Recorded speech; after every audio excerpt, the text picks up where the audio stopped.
দেখেন মায়ের দোয়া পাঠটা কেমনি ভাবে কাজে লাগা গেছে। এত নামাজ, এত তাসবিহ, এত কোরআন তেলাওয়াত, এত ইবাদত, এত ফরজ, এত সুন্নাত, এত নফল, কিছুই কিন্তু মায়ের অবাধ্যতা থেকে, মায়ের বদদোয়া থেকে বাঁচাইতে পারে নাই। জোরে বলেন ঠিক কিনা? হযরতে আলকামা রাদিয়াল্লাহু তাআলা আনহু মৃত্যুর শয্যায় শহীদ হয়ে গেছেন। সব কিছু বলতে পারে, যখন বলে লা ইলাহা ইল্লাল্লাহ মুহাম্মাদুর রাসূলুল্লাহ, মৃত্যুর শয্যায় শহীদ হয়েছে আলকামা। ওই কালেমা ছাড়া সব কিছু মুখ দিয়ে আসে, কিন্তু মৃত্যুর সময় এতটা ঘনে চলে আসছে, সবাই পরেশান হয়ে গেছে। আল্লাহর পয়গম্বরের কাছে নালিশ নিয়ে গেছে, গো পয়গম্বর, আপনার সাহাবী আলকামা মৃত্যুর শয্যায় শহীদ হয়ে গেছে, সব কিছু জবানে বলতে পারে কিন্তু কালেমা বের হয় না। আল্লাহর পয়গম্বর নিজে চলে আসছেন, আর বেশি বলতেছে, আলকামা বলো লা ইলাহা ইল্লাল্লাহ মুহাম্মাদুর রাসূলুল্লাহ। আলকামা বলতে পারে না। রাসূল পরেশান হয়ে গেলেন, কি কারণে আমার আলকামা এমন হয়ে গেল? এবার তার ঘরে কে আছে ডাক দাও। আলকামার স্ত্রী আছে, আলকামার মা আছে। এবার আলকামার মারে জিজ্ঞাসা করছে, সাহাবায়ে জিজ্ঞাসা করো কেন, কোনো সমস্যা আছে কিনা? এবার আলকামার মা নবীর কাছে আইসা নালিশ করে, নবীজি, এই আলকামার মুখ দিয়ে জিন্দেগি তো কালেমা বের হবে না। কেন গো? বলে আলকামা আমার সাথে এমন বেয়াদবি করছে, আলকামার মনে এত কষ্ট দিছে, আলকামা আমার মনের ভিতরে এত কষ্ট দিছে, কোনদিন আলকামার জবান থেকে কালিমা বের হবে না।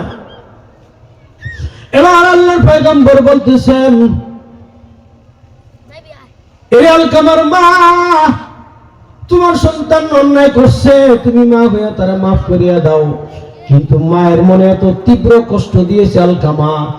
একদিন আলকামা তার বউয়ের কথা শুনিয়া মাকে আঘাত করছে, যার কারণে মা কলিজার ভিতরে ব্যথা পাইছে।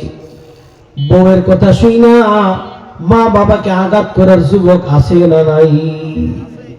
খোদার কসম করে বলি রে যুবক, এই বউয়ের কথা শোনার কারণে যদি তোমার মাকে আঘাত করো, বাবাকে আঘাত করো, মায়ের মনে কষ্ট দাও, বাবার মনে কষ্ট দাও, মনে রাখবা আমার আল্লাহ কিন্তু কোনোদিন তোমাকে ছাড়বে না, প্রতিফল ভোগ করাই লাগবে। এজন্য আল্লাহর পয়গম্বর যখন দেখতেছে মায়ের মনে তো তীব্র কষ্ট দিছে আলকামা, এখন মাফ করতে চায় না। এবার পয়গম্বর বলেন, সাহাবীরা, আলকামার শাস্তিটা দুনিয়াতে দিয়ে দিতে হবে। তোমরা কাঠ সংগ্রহ করো, কাঠের ভিতরে আগুন জ্বালাও। সাহাবায়ে কেরাম কাঠ সংগ্রহ করলেন, লাকড়ি সংগ্রহ করিয়া লাকড়ির ভিতরে আগুন জ্বালায় দিলে ধাউ ধাউ করে, পরে এটার ভিতরে আলকামাকে জ্বালাইতে হবে। ওই মা যাহা ওই লাকড়ির আগুন দেখিয়া মায়ের দিলটা নরম হয়ে গেছে,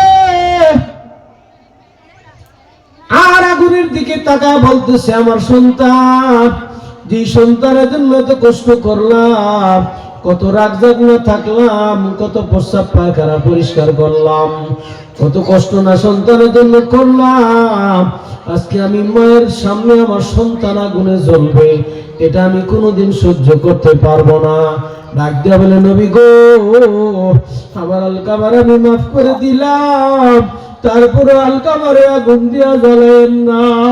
সাথে সাথে আলকামার জবান থেকে বের হয়ে গেছে, লা ইলাহা ইল্লাল্লাহু মুহাম্মাদুর রাসূলুল্লাহ। ওর ভাইরা, এ যুবক বাবাজি, ওই নবীর জমানার ঘটনা শুনাইলাম, নবীর জীবদ্দশার ঘটনা শুনাইলাম। মায়ের সাথে অন্যায় করার কারণে মরণের সময় কালেমা পর্যন্ত নসিব হয় নাই। এই জন্য মায়ের সাথে বাবার সাথে বেয়াদবি করলে মরণের সময় কালেমাও নসিব হয় না। মা বাবার সাথে বেয়াদবি করলে কোনো আমল আল্লাহর কাছে কবুল হয় না। আর মা যদি তোমার উপরে রাজি থাকে, আমার আল্লাহও রাজি থাকবে। এজন্য পয়গম্বর হাদিসে বলেন,